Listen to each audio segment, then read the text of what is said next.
Para conocer la realidad hay que conversar. Atlas Entrevista. Estamos hablando, le voy a decir a la audiencia, con Ricardo Foster, que es doctor en filosofía, que es profesora, además, profesora investigadora de la Facultad de Ciencias Sociales de la Universidad de Buenos Aires, la UBA. Bueno, Ricardo, lo que te vamos a preguntar es sobre el caso Assange. La significación, el significado más profundo de todo esto. Son una confluencia de distintas cosas. Lo que primero hay que decir que es un intento muy claro del imperio de acallar a aquellos que han logrado volver claro lo que parecía como oscuro. El papel de Assange ha sido un papel extraordinariamente significativo, ha abierto la posibilidad de entender una cantidad de cosas que antes estaban en una nebulosa, mostró el tejido de los intereses del imperio, el modo como opera, cómo penetra en el interior de las sociedades, cómo ejerce sus presiones, cómo construye dominio, cómo manipula. En fin, me parece que el trabajo de Wikileaks es un trabajo tremendo, es un trabajo muy importante en este contexto en el que las tecnologías de la comunicación y de la información operan siempre de espaldas a las audiencias democráticas, donde los poderes restringen precisamente la vida democrática a partir de sus trabajos de inteligencia, sus formas de la manipulación, etcétera, etcétera. Así que creo que en ese sentido Assange es un ejemplo fundamental, y también con el intento de extraditarlo a Estados Unidos lo que se busca es disciplinar, atemorizar, acallar, censurar, impedir que la información circule con libertad, ¿no? Exactamente. La cuestión es que este hecho ha movido, digamos, a mucha gente, y no solamente, digamos, los que están a favor, totalmente a favor de lo que es la expresión democrática, digamos. Hay también sectores conservadores que se han, digamos, preocupado muchísimo, y me ha llamado la atención una nota de la Deutsche Welle alemana que decía que esto era un hecho gravísimo para la democracia.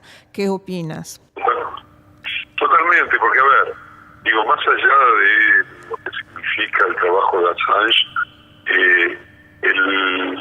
lo que significó prácticamente el encarcelamiento durante 7 años en condiciones difíciles y duras, porque no fue fácil tener que estar viviendo en la Embajada de Ecuador, en Londres, en una habitación, más allá de que en los tiempos en que gobernaba Correa, Assange tenía ciertas prerrogativas que después, con la llegada de Lenín Moreno, se fueron acortando cada vez más. Es muy difícil imaginar la vida de una persona prácticamente encerrado, pero que sin embargo sigue manteniendo una voz poderosa y se convierte en un símbolo de lo que es la vida democrática, porque acallar a llevarlo a Estados Unidos bajo una lógica de extradición absolutamente horrible, es vulnerar los derechos, es vulnerar la democracia, es vulnerar la circulación libre de la información.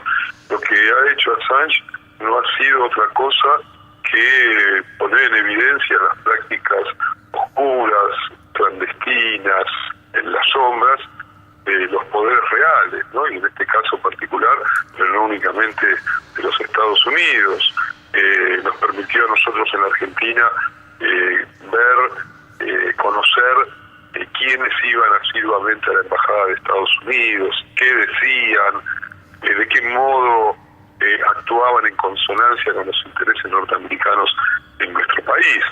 Y así todo lo que ha venido haciendo Wikileaks tiene que ver justamente con un intento de mostrar lo que obviamente uno intuye, sabe cuando es nuevo, las formas de manipulación, la construcción del espionaje reiterado por parte de los Estados Unidos.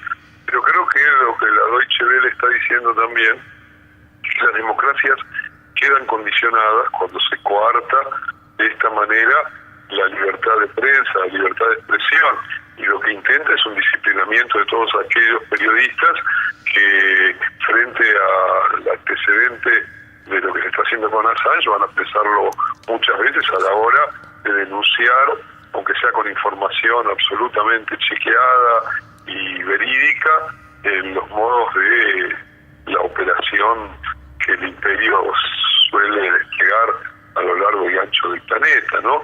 Es decir, el peligro es la cárcel, el peligro es la persecución, no solo la censura. Lo que intentan es impedir precisamente que se vuelva claro aquello que construyen sistemáticamente, siempre utilizando mecanismos que apuntan a desestabilizar gobiernos, a debilitarlos, a defender espuriamente los intereses norteamericanos. Entonces creo que está haciendo referencia a lo que puede anticipar como clausura de las libertades. Después del 2001, después del atentado a las Torres, vimos cómo se cercenaban los derechos individuales, los derechos civiles, en nombre de la guerra contra el terrorismo. Descubrimos de repente que vivíamos en un mundo de la vigilancia perpetua, de la paranoia sistemática, pero de algún modo lo que no terminábamos de conocer es el modo como opera el poder real, cómo operan los servicios de inteligencia, cómo se golpea y se desestabilizan gobiernos, cómo se preparan incluso golpes de Estado, cómo se intenta desestabilizar la situación económica de un país, cómo se busca a través, por ejemplo, del lawfare, de lo que es la política de captura de los sistemas judiciales de los distintos países, avanzar sobre precisamente la propia vida democrática. Me parece que en un sentido creo que la Deutsche Welle está diciendo eso, que hay algo infinitamente grave, complicado, y que llegar a Estados Unidos a Assange es la culminación de un atentado contra las libertades. Yo todavía espero y confío que en Inglaterra la oposición a la extradición y el papel de, por ejemplo, los diputados laboristas van a ir contra esta manipulación norteamericana y contra este intento de castigar a quien no hizo otra cosa que ofrecerle a la sociedad información ocultada, información clandestinizada, información que en realidad está directamente ligada con la vida de cada uno de nosotros, ¿no? Claro, mira, Ricardo, hay una cuestión. Parece que ha habido toda una serie de ataques informáticos a las dependencias estatales de Ecuador. ¿Tú piensas que puede haber una reacción del otro lado, o sea, de los que apoyan a Assange, Anonymous, todas esas personas y todos esos grupos? ¿Puede haber realmente una reacción y esa reacción puede provocar algún efecto? A ver, yo creo que es interesante e incluso saludable que se comience a vulnerar los dispositivos que tienen como objetivo central los intereses de los poderosos. Queda claro que vivimos en un tiempo del neoliberalismo, donde los grandes bancos, los grandes grupos económicos, las grandes corporaciones utilizan todos sus recursos para sostener y acrecentar su poder. Lo vimos con el caso Facebook y la venta de millones y millones de datos sobre usuarios que les sirve a las derechas para operar al interior de momentos electorales. Lo vimos con el Brexit, lo vimos cómo se utilizan esos recursos, por ejemplo, y lo hace sistemáticamente Cambiemos aquí en Argentina, a través justamente de la manipulación de los datos. Entonces yo creo que aquellos hackers que luchan contra un uso brutal de la información, creo que en verdad se convierten en personajes para tomar en cuenta, que provienen de una antigua genealogía que está inscrita en la historia del anarquismo, incluso también.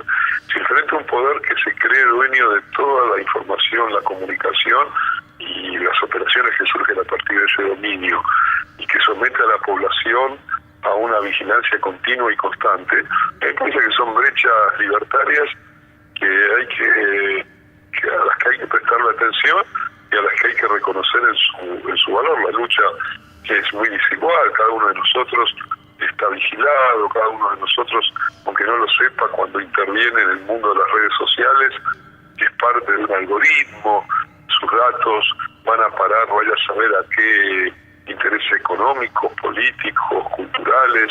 Entonces, todo lo que sea una disputa por hacer más clara la información y la comunicación, por romper esos núcleos de manipulación que surgen justamente del dominio de estos instrumentos informáticos, me parece que es parte de una lucha muy compleja de mediano y largo plazo, y allí, por supuesto, aquellos que son capaces de meterse en esas tecnologías o que pueden ser capaces de mostrar cómo funcionan los servicios de inteligencia a nivel global, me parece que uno tiene que verlo con simpatía. Yo lo veo con simpatía, por lo menos.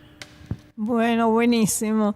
Bueno, Ricardo, te agradecemos mucho esta entrevista, te deseamos una feliz noche y bueno, nos hablaremos más adelante, creo, en un próximo programa.